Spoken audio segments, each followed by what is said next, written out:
성경에는 죽었다가 다시 살아난 사람들의 이야기가 많이 등장합니다. 죽었다가 다시 살아나면 기분이 어떨까요? 죽었다가 다시 살아나도 달라지는 것은 없습니다. 지루한 일상을 보내는 시간만 연장된 것일 뿐 더 사는 것이 큰 행복을 주지는 못합니다.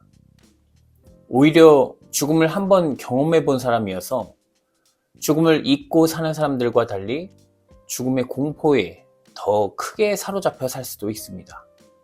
또 그걸 잊기 위해서 더 큰 쾌락을 추구하게 될 수도 있습니다. 그러나 죽음을 두려워하지 않게 하는 방법이 있습니다. 인간은 누구나 죽고 나에게도 언제든 바로 오늘도 찾아올 수 있는 일이라는 것을 적극적으로 받아들이는 것입니다. 이런 사람은 삶을 대하는 태도가 확실히 달라집니다. 지금 나에게 중요한 것이 무엇인지 알게 됩니다. 현재의 소중함을 알고 있는 것들에 감사하며 겸손한 태도를 보이게 됩니다. 확실한 장점이 있죠. 그런데 우리의 신앙은 그 장점을 뛰어넘는 놀라운 은혜로 우리를 인도합니다. 성경의 모든 이야기는 우리를 하나님과 하나 되게 하려고 쓰였습니다.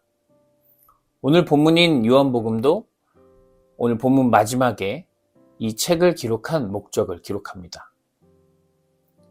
20장 31절 예수께서 제자들 앞에서 이 책에 기록되지 아니한 다른 표적도 많이 행하셨으나 오직 이것을 기록함은 너희로 예수께서 하나님의 아들 그리스도이심을 믿게 하려 함이요 또 너희로 믿고 그 이름을 힘입어 생명을 얻게 하려 함이니라. 요한복음이 기록된 목적은 두 가지입니다. 예수께서 하나님의 아들 그리스도이심을 믿게 하려고 또 그 믿음으로 생명을 얻게 하려고입니다. 부활하신 예수님을 만났던 제자들은 놀라운 경험을 합니다. 죽음에 대한 두려움이 사라지고 죽음을 어쩔 수 없이 받아들이는 것이 아니라 기쁨으로 받아들입니다. 스데반은 돌에 맞아 죽는데도 하늘을 바라보며 주여 이 죄를 저들에게 돌리지 마옵소서라고 기도합니다. 히틀러를 암살하려다가 교수형을 당한 독일 신학자 본회퍼는 처형 직전 이것은 끝이 아니라 새로운 삶의 시작이다 라고 말했습니다. 전혀 다른 시대를 살았던 이들이 죽음에 대해 똑같은 태도를 보인 것입니다. 오늘 본문에 따르면 안식 후 첫날 저녁, 즉 예수님이 부활하신 날 저녁 제자들이 모였습니다. 혹시라도 유대 사람들에게 잡힐까 두려워서 문을 닫고 있었는데 그곳에 예수님이 들어오셨습니다. 예수님을 만난 제자들은 예수님을 보고 기뻐했습니다. 십자가 처형으로 예수님의 역사는 이대로 끝나는 줄 알았는데 전혀 예상하지 못한 방식으로 예수님을 다시 만나게 된 것입니다. 창조주 하나님만이 이 일을 해낼 수 있다는 것을 아는 제자들에게 이전에는 보이지 않았던 것들이 보이기 시작했습니다. 무엇이 보였을까요? 예수님의 말씀과 행동, 그리고 기적의 의미가 보이기 시작했습니다. 죽음에서 부활하실 것이라는 예고를 3번이나 하셨던 예수님의 말씀이 이제야 이해되었습니다. 하나님 나라의 비유와 기적을 일으키신 후 하신 말씀들이 새롭게 이해되면서 보이지 않던 하나님이 보이기 시작한 것입니다. 그런데 이 자리에 도마가 빠져 있었습니다.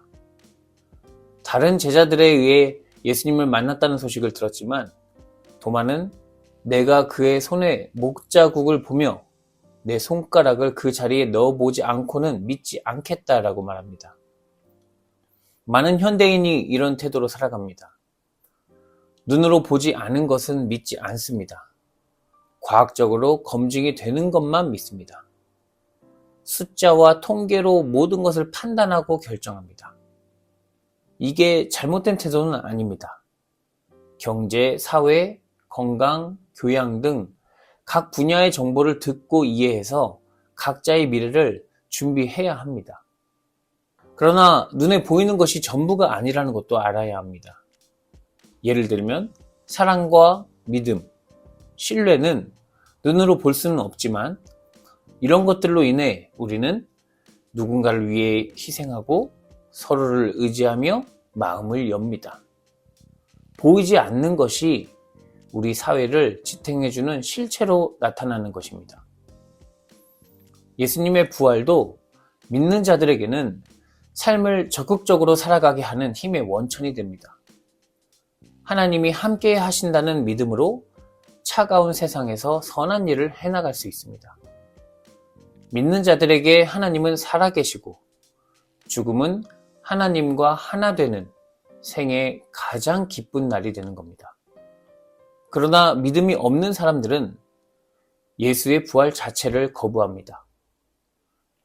예수님이 부활하셨다는 소문이 돌자 사람들은 제자들이 시체를 치우고서 부활했다고 거짓말한다거나 예수가 죽은 것이 아니라 십자가에서 혼절했다가 깨어난 것, 또는 제자들이 너무 슬퍼서 환상을 봤다는 등 자신들이 이해할 수 있는 모든 가능성을 찾아 예수님의 부활을 부인했습니다. 제자 중에도 또 오늘 우리 중에도 예수님의 부활을 믿지 못하는 사람이 많습니다. 사람의 힘으로 할 수 없는 일이기 때문에 믿어지지 않는 것이 당연합니다. 그러나 예수님은 그 사랑하는 자들에게 찾아오셔서 자신을 보여주시는 분입니다. 8일 후 제자들이 함께 모여 있을 때 이날 역시 문이 닫힌 방 가운데로 예수님이 오십니다. 이번에도 예수님은 전과 같이 너희에게 평강이 있을지어다 인사하시고 도마에게 다가갑니다. 도마를 단순히 의심 많은 사람으로만 보는 것은 오해일지도 모릅니다. 사랑했던 예수님이 십자가에 처형당하는 모습을 본 도마는 아마 누구보다 큰 충격과 슬픔에 빠졌을 것입니다. 사랑했고 보고 싶었기에 더욱 확실한 증거를 원했던 것이죠. 예수님은 도마에게 내 손가락을 이리 내밀어 내 손을 보고 내 손을 내밀어 내 옆구리에 넣어보라. 그리하여 믿음 없는 자가 되지 말고 믿는 자가 되라 라고 말씀합니다.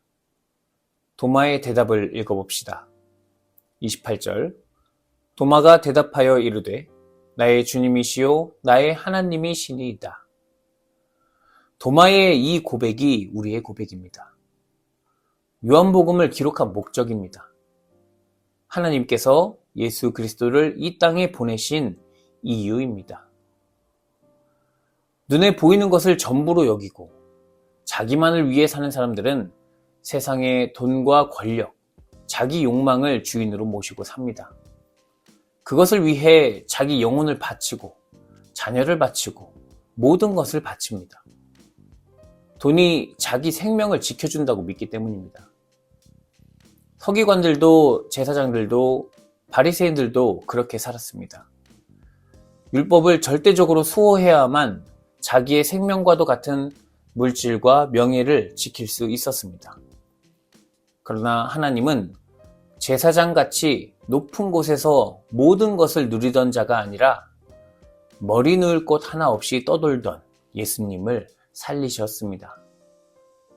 그가 하나님을 가장 잘 알고 그 뜻을 위해 자기 목숨까지 바친 아들이었기 때문입니다.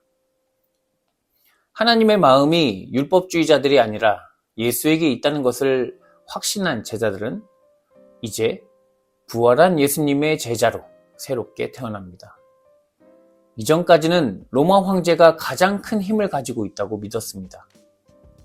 그러나 로마 황제는 유대인들을 노예로 생각합니다. 벌레와 같이 여깁니다.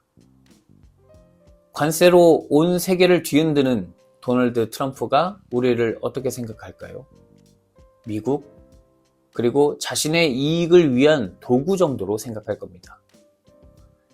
그런데 예수 그리스도를 통해서 우리는 한 사람 한 사람의 생명이 모두 귀하고 아름답다고 여기시는 사랑의 하나님을 봅니다. 그는 죄와 죽음에 사로잡혀 사는 우리를 불쌍히 여기셔서 아들을 보내시고 그의 죽음을 통해 하나님 나라를 선물하셨습니다. 그리고 더는 사람들을 백성이라 부르지 않으시고 자녀라고 하셨습니다. 예수 그리스도 안에서 우리는 죽음도 기쁨으로 받아들이는 하나님의 자녀가 되었습니다. 사랑하는 성도 여러분, 우리는 여전히 눈에 보이는 성공과 실패에 흔들립니다. 건강, 직장, 관계 문제에 마음이 무너질 때가 많습니다. 그러나 하나님의 말씀은 예수님을 보지 못한 우리를 믿음 안으로 인도합니다. 이 믿음은 복잡한 현실 속에서도 하나님 나라가 여전히 우리 안에 있다는 것을 확신하게 합니다. 그것이 우리를 버티게 하고 살아가게 합니다.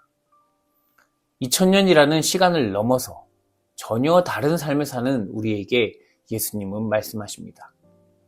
29절 예수께서 이르시되 너는 나를 본고로 믿느냐? 보지 못하고 믿는 자들은 복되도다 하시니라. 우리는 예수님을 보지 못했지만 그분을 나의 주님, 나의 하나님으로 믿습니다. 영원한 구원으로 인도하는 믿음으로 우리가 하나 되어서 서로 사랑하며 하나님 나라에 이르는 복된 자녀가 되기를 기원합니다. 사랑으로 우리를 부르시는 하나님, 오늘 우리를 부활의 소망으로 새롭게 하시니 감사드립니다. 보이지 않는 하나님의 권능이 우리를 영생으로 인도하고 있음을 믿게 하시고 참된 생명의 기쁨을 누리며 이 땅을 살아가게 하시옵소서. 우리가 주님의 사랑을 본받아 서로 사랑하게 하시고 끝까지 믿음을 지키며 하나님의 나라를 이루어가게 하시옵소서. 예수 그리스도의 이름으로 기도드립니다. 아멘.